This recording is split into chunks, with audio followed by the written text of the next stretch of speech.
പ്രത്യക്ഷണത്തിൻ്റെ സാക്ഷ്യം. ദൈവമാതാവിനും ഈശോയ്ക്കും 1000 നന്ദി അർപ്പിക്കുന്നു. ഈ പ്രത്യക്ഷ അടുത്തറയിൽ വന്ന് സാക്ഷ്യപ്പെടുത്താൻ സാധിച്ചത് എൻ്റെ വലിയ ഭാഗ്യമായി കരുതുന്നു. എൻ്റെ പേര് മെൽബിൻ. എൻ്റെ വീട് ഇരുമ്പനം എറണാകുളത്താണ്. ഇതെൻ്റെ ഭാര്യ എസ്തർ നിമ്മി, എൻ്റെ മകൻ ആദിത്ത് ആൻ്റണി, എൻ്റെ മകൾ ഇവാനിയ മരിയ. എനിക്ക് ജോലി കിട്ടിയതിന് സാക്ഷ്യപ്പെടുത്താനാണ് ഞാനിവിടെ വന്നത്. ഞാൻ കഴിഞ്ഞ മാസം 4/3/26 ഇവിടെ ആദ്യമായിട്ട് വരുന്നത്. സമയത്തിൻ്റെ മേൽ അധികാരമുള്ള മാതാവിൻ്റെ സമയഘടികാരം കുറിച്ച് അറിഞ്ഞതാണ് ഞാനിവിടെ ആദ്യമായിട്ട് വരുന്നത്. 7 എന്നായിരുന്നു എൻ്റെ രജിസ്ട്രേഷൻ നമ്പർ. അപ്പോൾ എൻ്റെ ഭാര്യ മാതാവ് ഇവിടെ ഇടയ്ക്കിടയ്ക്ക് വരുന്നതായിരുന്നു. അപ്പം അമ്മ എനിക്ക് വേണ്ടി ഇവിടെ വന്ന് നിയോഗം വെച്ച് പ്രാർത്ഥിക്കുമായിരുന്നു. അപ്പോൾ ഞാൻ മൊബൈലിൽ ഇങ്ങനെ സ്ക്രോൾ ചെയ്തതിൻ്റെ ഇടയ്ക്ക് 7 എന്ന രജിസ്ട്രേഷൻ നമ്പറിലുള്ളവർക്ക് ജോലിയുടെ കാര്യത്തിനെ കുറിച്ച് ഒരു സംഖ്യയിൽ ജോലി കിട്ടുന്നതിനെ കുറിച്ച് ഇവിടെ ഒരു അച്ഛൻ്റെ ഇതിൽ വചനവാദത്തെ കുറിച്ച് ഞാൻ പറയുകയുണ്ടായി. ഇത് കഴിഞ്ഞ് 4-ാം തീയതി ഞാനിവിടെ ഉടമ്പടി എടുക്കുന്നതിന് വരികയുണ്ടായി. 4-ാം തീയതി എനിക്ക് ഉടമ്പടി എടുക്കാൻ സാധിച്ചില്ല. ഞാൻ വന്നപ്പോൾ 2:30 ഉടമ്പടി എടുക്കേണ്ട സമയം കഴിഞ്ഞിരുന്നു. ജോലിയുടെ ഞാൻ OBCയിലാകെ ഒരു സീറ്റേ ഉള്ളൂ. അപ്പോൾ അത് 55 പേരുണ്ട്. അപ്പോഴത്തേക്ക് ഒരു സീറ്റേ ഉള്ളൂ. അപ്പോൾ അതിൽ 55 പേരുണ്ട്, ഒരു സീറ്റേ ഉള്ളൂ. അപ്പോൾ അത് കിട്ടണമെങ്കിൽ തന്നെ വളരെ പ്രയാസമാണെന്ന് അവിടുന്ന് കൂടെയുള്ളവർ പറയുകയും ചെയ്തിരുന്നു എന്നോട്. അപ്പോൾ ഞാൻ സമയത്തിൻ്റെ മേൽ അധികാരമുള്ള മാതാവിൻ്റെ അടുത്ത് 5-ാം തീയതി തന്നെ രാവിലെ തന്നെ വന്ന് ഉടമ്പടി എടുത്ത് മാതാവിനോട് ഞാൻ ആദ്യത്തേതായിട്ട് പറഞ്ഞത് ഇതാണ്: ഈ ജോലി പെട്ടെന്ന് തന്നെ സ്ഥിരപ്പെടുത്തി തരണം. ആ ജോലിയിൽ എനിക്ക് പ്രവേശിക്കാൻ പെട്ടെന്ന് തന്നെ സാധിക്കണം. ഈ 41 വയസ്സ്, മെയ് 15 41 വയസ്സാകും. അതിനു മുമ്പ് തന്നെ എനിക്ക് ആ ജോലി പ്രവേശിക്കാൻ സാധിക്കണം. OBC 41 വയസ്സ് വരെ ഉള്ളത് പരിഗണിക്കുകയുള്ളൂ. അപ്പോൾ അതിൽ പരിഗണിക്കുമെന്ന് ഞാൻ ഏറ്റവും ആദ്യത്തെ ആവശ്യമായിട്ട് മാതാവിനോട് പറഞ്ഞതാണ്. രണ്ടാമത്തെ ആവശ്യമായിട്ട് പറഞ്ഞത് വീട് പണി പാർട്ടീഷൻ കഴിഞ്ഞ് 2 വീടായിട്ട് ഞങ്ങൾ വീട് പണിതുകൊണ്ടിരിക്കുകയായിരുന്നു. വീടപ്പോൾ കഴിഞ്ഞ മെയിൽ തുടങ്ങിയാണെങ്കിലും വീട് പണി ഒന്നും ആയിട്ടില്ല. പണിക്കാരൊന്നും മര്യാദക്ക് വരികയോ ഒന്നുമില്ലാതെ മുടങ്ങിക്കിടക്കുകയായിരുന്നു. 5-ാം തീയതി ഞാൻ ഉടമ്പടി എടുത്ത് പോയി. 7-ാം തീയതി തൊട്ട് പണിക്കാർ എത്ര പേരെ വേണമെന്ന് വിളിച്ച് പറഞ്ഞ് 7-ാം തീയതി മുതൽ ഇന്ന് വരെ വീട് പണി നല്ല രീതിയിൽ മുൻപോട്ട് പോയിക്കൊണ്ടിരിക്കുന്നുണ്ട്. പിന്നെ 27-ാം തീയതി ഞാൻ ഈ റിസൾട്ട് അറിയുന്നത്. അതും 7 വെച്ചാണ് തുടങ്ങുന്നത്. മാതാവിൻ്റെ ഒരു 7 തന്നെ ഇത് കിട്ടിയത് എൻ്റെ മാതാവിൻ്റെ വലിയ അനുഗ്രഹമായി ഞാൻ കരുതുന്നു. കൊച്ചി ഷിപ്പ്യാർഡിൽ സെമി സ്കിൽഡ് റിഗർ എന്ന തസ്തികയിലാണ് ജോലി ലഭിച്ചത്. അതിന് ദൈവത്തിന് 1000, ദൈവമാതാവിനും 1000 നന്ദി പറയുന്നു. മാതാവിൻ്റെ കൃപയാണ് ഇത് ലഭിച്ചതെന്ന് ഓർത്ത് മാതാവിനെ സ്തുതിക്കുന്നു. കാരുണ്യപ്രവൃത്തികൾ കൃപാസനത്തിൽ പത്രം ആദ്യത്തെ കാരണം 1 മാസത്തെ പത്രം ഒരു ഘട്ടം കൊണ്ടുപോയത്. അത് കുറച്ച് കൊടുത്തപ്പോൾ തന്നെ അത് പെട്ടെന്ന് തീർന്നു പോയായിരുന്നു.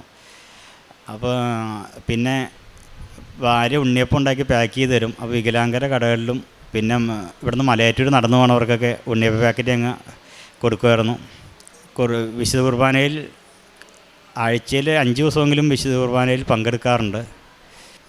പിന്നെ കുടുംബ പ്രാർത്ഥന വിരുന്നുകാരൊക്കെ ശനിയാഴ്ച വിരുന്നുകാരൊക്കെ വന്നാലും അവർ വീട്ടിൽ നിന്ന് പോകുമ്പോൾ ചിലപ്പോൾ 10 മണിയൊക്കെ കഴിയും അവർ പോകുമ്പോൾ. പിന്നെ വീട്ടിൽ പണിയുടെ എന്തെങ്കിലുമൊക്കെ സാധനങ്ങൾ മെറ്റീരിയൽസൊക്കെ മുകളിൽ കയറ്റാനൊക്കെ അത് കഴിഞ്ഞ് 12 മണിയൊക്കെ ആവും ചിലപ്പോൾ കുടുംബ പ്രാർത്ഥന ഇല്ലും. എന്നാലും മുടക്കം കൂടാതെ കുടുംബ പ്രാർത്ഥന എല്ലാറുണ്ട്. ബൈബിളും ബൈബിൾ വായിക്കാനും അതുപോലെ തന്നെ മൊബൈലിൽ ഓരോ വചനം കിട്ടും. അത് വെച്ച് കൂടുതലും മൊബൈലിലാണ് ബൈബിൾ വായിക്കുന്നത് ഓരോ രംഗങ്ങൾ. പിന്നെ ഉടമ്പടി വസ്തുക്കൾ എന്നും ഉപയോഗിക്കാറുണ്ട്. എന്നും രാവിലത്തെ പ്രാർത്ഥന കഴിഞ്ഞ് എല്ലാവരും നല്ല കുരിശ് വരച്ച് കൊടുത്താണ് വിടുന്നത്. മോളൊക്കെ എക്സാമിന് പോകുമ്പോഴും എല്ലാത്തിനും ഉടമ്പടി തൈലം പുരട്ടി വിടാറുണ്ട്. പിന്നെ ചുരുങ്ങിയ കാലം കൊണ്ട് 22 വർഷമായിട്ട് ഞാനിവിടെ കരാർ മേഖലയിൽ ജോലി ചെയ്യുന്നതാണ്. ഇവിടെ ഒന്ന് പ്രാർത്ഥിച്ചതിൻ്റെ ഫലമായി 22 ദിവസം കൊണ്ട് മാതാവ് എനിക്ക് വലിയ അനുഗ്രഹം തന്നു. 22ാമത്തെ ദിവസം ഉടമ്പടി എടുത്ത് 22ാം ദിവസം എൻ്റെ പേര് ലിസ്റ്റിൽ വരികയും അത് മാതാവിനോട് എത്ര നന്ദി പറഞ്ഞാലും തീരില്ലാത്തൊരു കാര്യമായി കാണുന്നു. ബാക്കിയുള്ള കാര്യങ്ങളെല്ലാം മാതാവിൻ്റെ ഇതിൽ ജോലിയിൽ പെട്ടെന്ന് പ്രവേശിക്കാനും ബാക്കി കാര്യങ്ങളെല്ലാം ചെയ്യാനുള്ള കൃപാവരം ഉണ്ടാകണമെന്ന് പ്രാർത്ഥിക്കുന്നു. വിശ്വാസത്തോടെ പ്രാർത്ഥിക്കുന്നതെല്ലാം നിങ്ങൾക്ക് ലഭിക്കും. മത്തായിയുടെ സുവിശേഷം 21 അധ്യായം 22 വചനമാണ്. പ്രാർത്ഥന എന്നത് വിശ്വാസമാണ്. പ്രതീക്ഷയോടെ പ്രത്യാശയോടെ ചോദിക്കുന്നതെല്ലാം തരുന്ന ഒരു ദൈവമാണ് നമ്മുടെ കൂടെയുള്ളത്. ദൈവം ആഗ്രഹിക്കുന്നത് ഉടമ്പടിയിലൂടെ നമ്മൾ ഓരോരുത്തരും ദൈവഹിതം അനുസരിച്ച് ദൈവത്തോട് ചേർന്ന് നിൽക്കാൻ മാത്രമാണ് ദൈവം ആഗ്രഹിക്കുന്നത്. പരിശുദ്ധ അമ്മയും പഠിപ്പിച്ചു തരുന്നത് അതുതന്നെയാണ്. കാനായിലെ വിവാഹത്തിൽ വിശ്വാസത്തോടെയുള്ള അപേക്ഷയാണ് അവർക്ക് വീഞ്ഞില്ല എന്ന് പറഞ്ഞത്. അത് പരിശുദ്ധ അമ്മ പറഞ്ഞപ്പോഴേ ഈശോയെ അവരുടെ ഓരോ കാര്യങ്ങൾ ഏറ്റെടുത്ത് അത് ചെയ്തു കൊടുക്കുകയായിരുന്നു. പരിശുദ്ധ അമ്മ നമുക്ക് വേണ്ടി മധ്യസ്ഥം വഹിക്കുകയാണ്. ഈ ആലയത്തിൽ പ്രത്യക്ഷപ്പെട്ട കൃപാസനം അമ്മയാണ് നമ്മുടെ കൂടെയുള്ളത്. വിശ്വാസമുള്ള പ്രാർത്ഥനയോടെ പ്രതീക്ഷകളോടെ കാത്തിരിപ്പിലൂടെ പ്രാർത്ഥിക്കുമ്പോൾ നമ്മളിലേക്ക് കൃപ ചൊരിയുന്നത് ഈശോയാണ്. ആ കൃപയിലേക്ക് നമ്മുടെ കരങ്ങൾ പിടിച്ചുകൊണ്ട് നമ്മളെ നയിക്കുന്നത് കൃപാസനം അമ്മയാണ്. നമ്മുടെ വിശ്വാസം ശക്തിപ്പെടുത്താൻ നമ്മുടെ അമ്മയാണ് നമ്മുടെ കൂടെയുള്ളത്. വിശ്വാസത്തിൽ അമ്മയാണ് നമ്മളെ പഠിപ്പിച്ചത്. ചോദിക്കുന്ന ഓരോ കാര്യവും അമ്മയിൽ കൂടിയാണ്, അമ്മയുടെ മധ്യസ്ഥതയിൽ കൂടിയാണ് നമുക്ക് മറുപടി ലഭിക്കുന്നത്. മെൽബിൻ എന്ന മകൻ്റെ സാക്ഷ്യവും ഇത് തന്നെയാണ് സാക്ഷ്യപ്പെടുത്തുന്നത്. വിശ്വാസത്തോടെ പ്രാർത്ഥിച്ചതുകൊണ്ടാണ് ഈ മകനെ ഇത്രയും പെട്ടെന്ന് എല്ലാ അനുഗ്രഹങ്ങളും നൽകി ദൈവം അനുഗ്രഹിച്ചത്. കൂടുതൽ ഉടമ്പടിയിൽ ദൈവം നമ്മെ കേൾക്കും. ആ ഉറപ്പിൽ തന്നെ, ഉറച്ച വിശ്വാസത്തിൽ നമുക്ക് ഉടമ്പടി ജീവിതം മുന്നോട്ട് നയിക്കാം.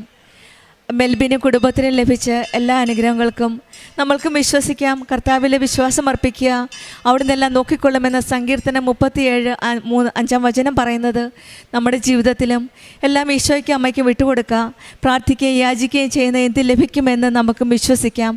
മർക്കോസിൻ്റെ സുവിശേഷം 11 അധ്യായം 34 വചനമാണ്. നമുക്കും ആ പൂർണ്ണ വിശ്വാസത്തോടെ പ്രാർത്ഥിക്കുന്നതെല്ലാം ലഭിക്കുമെന്നും നമുക്കും വിശ്വസിക്കാം. മെൽബിന് കുടുംബത്തിൽ ലഭിച്ച ഈ വലിയ അനുഗ്രഹങ്ങൾക്ക് നമ്മൾക്ക് കരങ്ങളടിച്ച് ദൈവത്തെ മഹത്വപ്പെടുത്താം.